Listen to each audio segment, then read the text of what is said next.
Good morning, everyone. Why are your energy levels so low? Good morning, everyone. Look at the person seated next to you and tell them you are a beautiful story. Tell them like you mean it. Now we are on the same page. So my name is Doreen Moracha. I work with the Global Network of People Living with HIV. I am a content creator around matters HIV and sexual reproductive health and rights. Apart from that, I represent young people in so many things, so I won't mention them now. But today I am a young woman living with HIV and here to talk to you about confidence and acceptance is beautiful. That is what I want to talk to you about today. And that is why I told you to look at your neighbor and tell them what? I thought you had forgotten. So I want to start with a quote. This quote says, beauty has so many forms. And I think the most beautiful form is acceptance. How many of us agree with this particular quote? The quote says, beauty has so many forms, and I think the most beautiful form is acceptance. How many agree with that quote? I can see we are on the same page again. So I was born with HIV very many years ago, almost 3 decades actually. I have been on ARVs for 17 years now. My family, my parents are a discordant couple. My mom is HIV positive, my dad is HIV negative. And among my 3 siblings, I am the one who is HIV positive. Well, the other one passed on, but so technically it's just me. When I was born, I always say I was born on a perfect date. I was born on 8th of August. We should plan a part. So, 8 years later after I was born, I was officially diagnosed with HIV. My parents were told I am HIV positive. I had a herpes zoster on my left eye, and they were told that I am HIV positive, and they had to take me home because there was no treatment that time. That was in the year 2000. It's funny that it was 2000 and there was no treatment. So they took me home. They had me baptized. Yesterday I joked about it on Twitter that if I had died that time, I would be in heaven right now drinking milk and honey. But I did not. So I was baptized that time. And when I was baptized, later on, a few years, I think 2 years after that, my brother passed on. And then in 2005, I started my ARVs. That was also the time I was now told that I am HIV positive. I was told I'm HIV positive when I was 13 years old. But the thing is, I know a lot of people, when you're told you're HIV positive, what is the reaction you expect?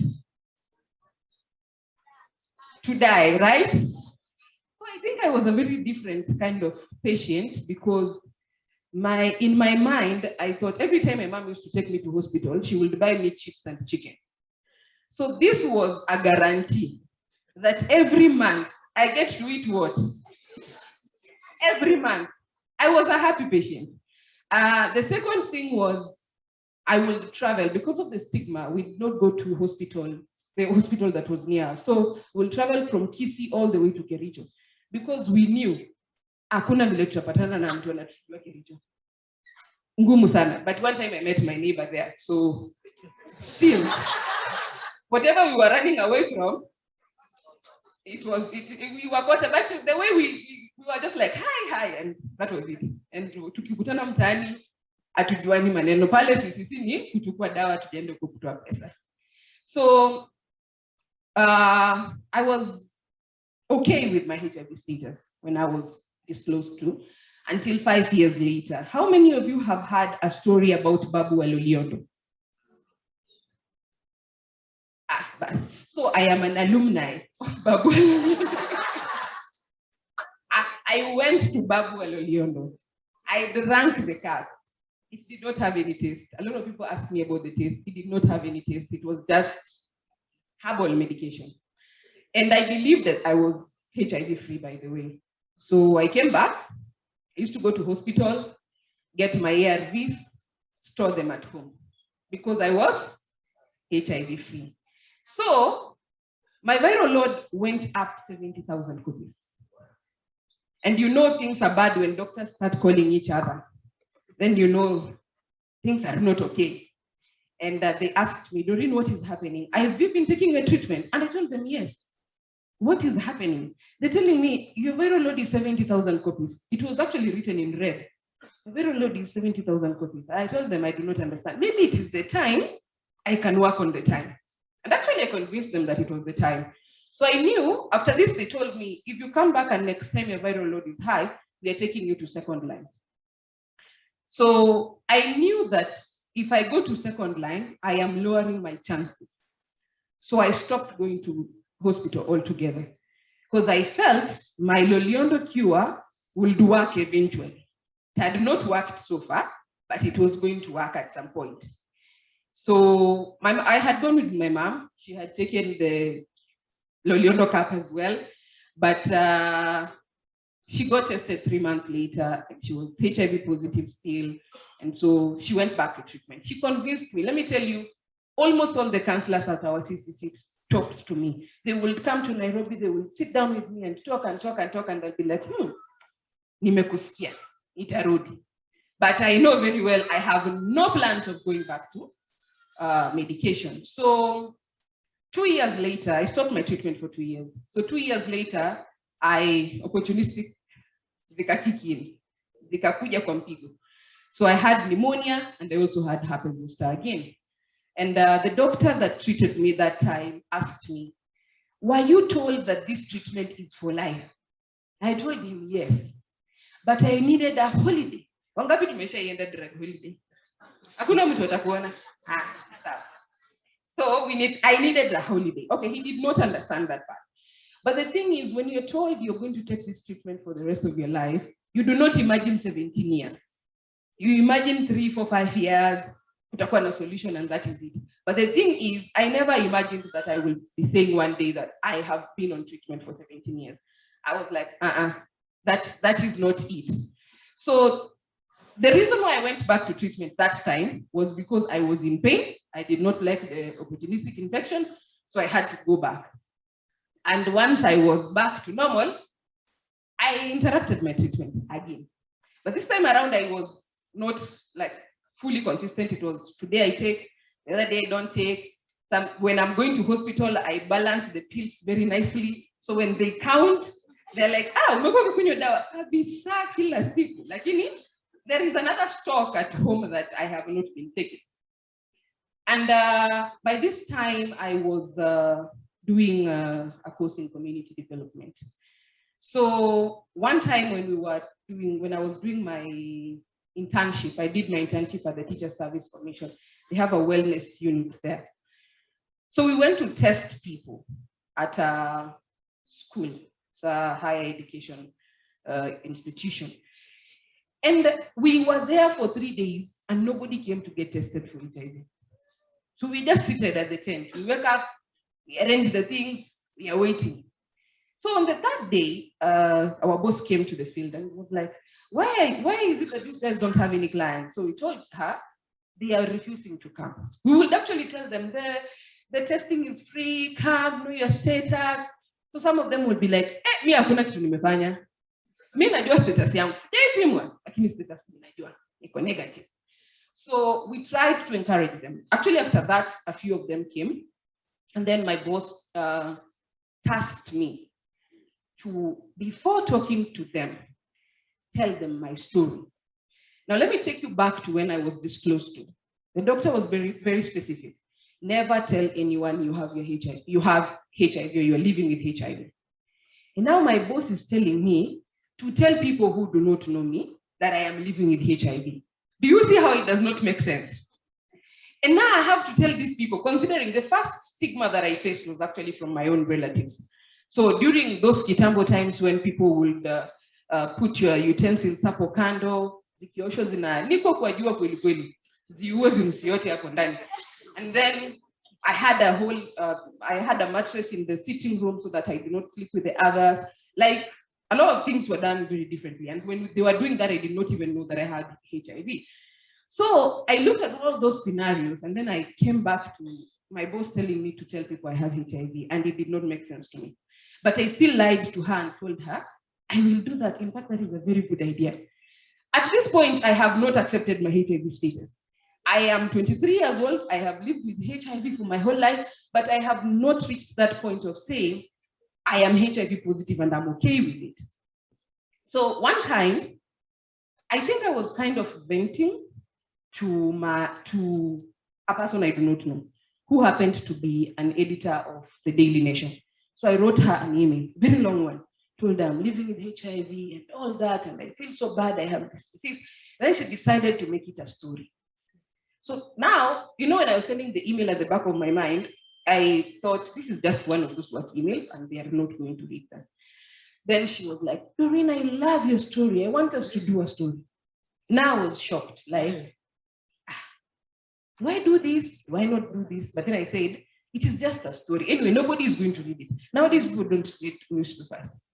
And they told me it's not even going to be on print, it's going to be on digital. Now, that in 2011, 12, thereabout, digital wasn't that big the way it is right now. So I was very sure nobody was going to read that story.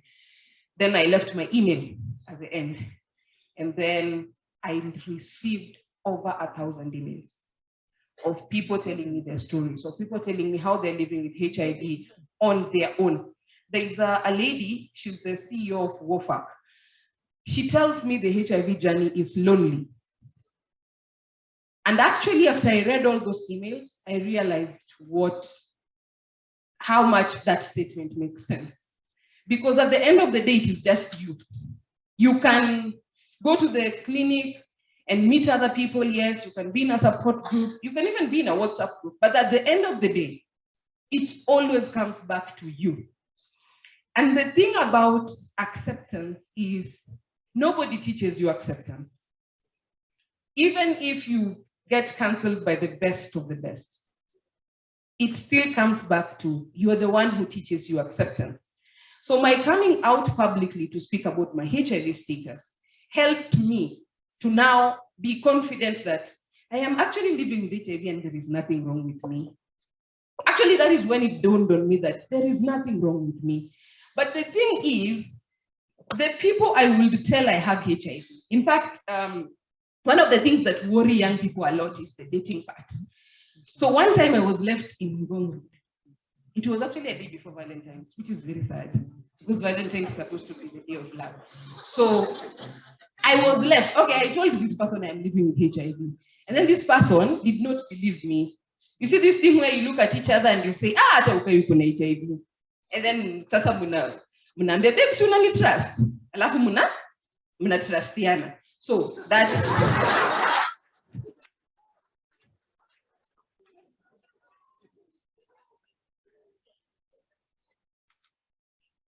so that particular scenario. So now I was left.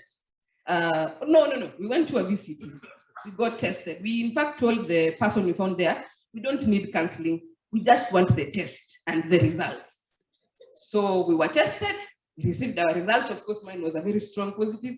His was a very strong negative. So now we are walking into his car and that car was very silent. The only thing that helped us was actually the fact that the radio was on. Otherwise, it would have been a very silent drive. So we came somewhere around Hurlingham. He told me, I have things to do at the office. So we shall catch up another time. We have never caught up today. I do not know what happened, but we have never caught up. So the thing is, that particular scenario, I went back home and I was like, but is something wrong with me? Like, there is nothing wrong with me. But this person is shocked. And the thing is, rejection happens. Sometimes people tell me that they can't find a partner who is HIV negative, or rather they're getting PT and all that. But the thing is, even HIV negative people are getting rejected. and they are being told it is not you, it is me. So it rains everywhere. It has nothing to do with your status. It is raining. So there is that thing that comes with, I need a positive partner like me so that disclosure is going to be easy. And then that positive partner shows you fire. And you're like, hi, I need to rest. So it has nothing to do with your HIV status. In fact, you are an amazing human being, HIV positive or not. You are an amazing human being. And you have to every day wake up and task yourself that you are greater than HIV. In fact, that is an assignment I want to leave to each and every one of you. When you wake up, look at yourself in the mirror and tell yourself you are greater than HIV. Every day. It is just a virus. Once you take your treatment, that part of your day is gone, right? And then you're moving on with the rest of the day where life does not look at you that this one has HIV, we're going to go slow on her today. No. If you have HIV, life still moves on, right? So the years you spend in denial are actually time you're wasting while things are moving forward and you're just there in denial like, now nobody's ever going to like me. Now I'm living with HIV. Now I don't know. Like that pity grows in you. And you can never allow pity to grow in you. You can't at any point. Acceptance is not something that happens today. You wake up in the morning, you tell yourself, I have accepted my HIV status now. It does not work like that. Acceptance is not an event. It is a daily journey. You wake up every day, you love yourself a little bit more than you did yesterday, and tomorrow and the day after that. Taking your ARVs every day is a task. I can tell you that 17 years has been a huge task. In fact, the other day, my doctor asked me, how do you know it's time to take your ARVs? I told him, I just know. He was like, no, just tell me, how do you know it's time? And I'm like, I know. It is in my system. And then when I went home, that is the day I forgot to take my ARVs. That day that I told him I know, that is the day. So you see, this thing has no blueprint. It has no manual. You take it one day at a time. You accept yourself one day at a time. And one thing I have come to learn as I have continued sharing my story, opening up and accepting myself more and more each and every day is the society we are worried about that will stigmatize us actually does not mind when you have already accepted yourself. So the assignment goes back to you as an individual. If I walk on the street, nobody cares that Doreen is HIV positive. No, they just look at Doreen. They are not looking at Doreen. Ninaona kirusi mahali. Like, do they see HIV when they look at me? That is the point. That is supposed to be your assignment. So every time somebody tells me you don't look like you're HIV positive, I tell them that is exactly the point. I am not supposed to look like the virus because it is a virus. I am a human being. So let us, as much as we take our treatment, as much as we are told to love ourselves, accept ourselves, disclose to other people, we have to ensure that at the end of the day, we are not letting HIV define us. We are not living a life behind the virus where everything we throw in HIV. Some people send me messages on my social media platforms and they say, Doreen, I am HIV positive, I want to marry you. So now I'm like, apart from being HIV positive, what else? What are they? Like, I always want to know, are you tall? Are you short? Do you have money? Are you caring?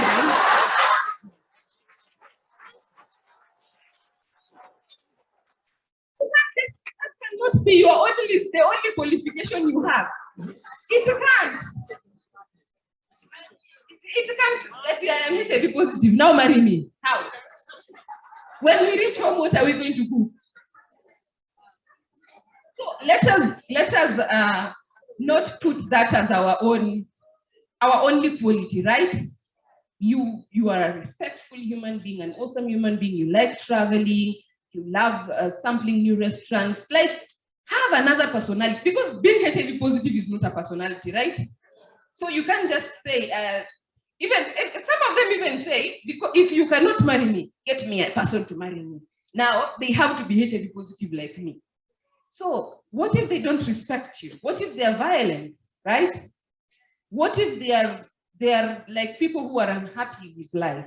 So let us, as much as we are living this journey every day, as much as we are trying to accept ourselves every day, let us live outside, beyond our diagnosis. I always say there is a beautiful life beyond your diagnosis. So live that beautiful life. The diagnosis, meet with it when you're taking your ARV, then move on. After that, who are you outside your HIV status? And how do you navigate? Because one thing is, HIV is one of the most stigmatized health conditions. And even when COVID came, COVID was stigmatized here and there, and then that stigma just died. But with HIV, you will get strange questions. People will ask you, how did you get HIV? So when you tell them I was done with it, you're like, oh yeah, it is not your fault. But nobody wakes up in the morning and decides, today I am going to get HIV, right? Nobody wakes up and makes that decision. So it's not about how the other person got HIV. It's not about how you got HIV. It's about how you navigate a life with HIV, beyond HIV. Who are you as an individual? That is what brings you to the point of acceptance. And with acceptance, it is daily. The same way you take your ARVs, let the A in ARVs also stand for acceptance, so that you get to accept yourself a little bit more each and every day. And I want to finish by, there's a song, you'll go to YouTube and find it. It's called Scars to Your Beautiful. At the end of the song, it says, it's by Alicia Cara. At the end of the song, she says, there's a hope that's waiting for you in the dark. You should know you're beautiful just the way you are. So that is it. That is what matters. Remember, you are beautiful the way you are. The rest of the world will adjust. You be you. If you tell somebody, I am living in HIV, they leave you, leave them. Move on to the other person. I always tell young people, if somebody has invited you for a first date, don't come to me and tell me, Doreen, this person wants to take me to a first date. So do I tell them I am HIV positive? No. A first date is for eating things you do not eat at home.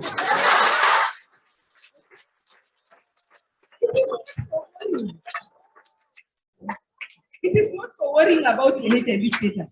That one, leave it at home.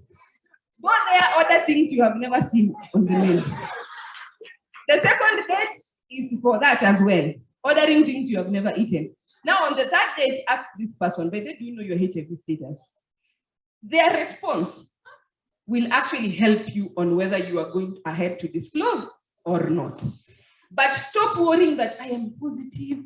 Now, what if they find out? What if they're also positive and they've not told you? And they don't even know their status? Or they know and now they're like, this one, I have gotten this one, I am going to infect them. They do not know that HIV already marked this territory waiver. Let us normalize accepting ourselves and normalize having the HIV conversation. And it's not about just like living out loud, like I'm living with HIV. No. It can be you have accepted your HIV status, you're undetectable, you're unapologetic about your status, and that is it. And that is your assignment. Go out there each and every day. Make it your assignment. Today I am HIV positive, I am suppressing my virus, and that is it. So that is all from me, and I want us to go back to where we started.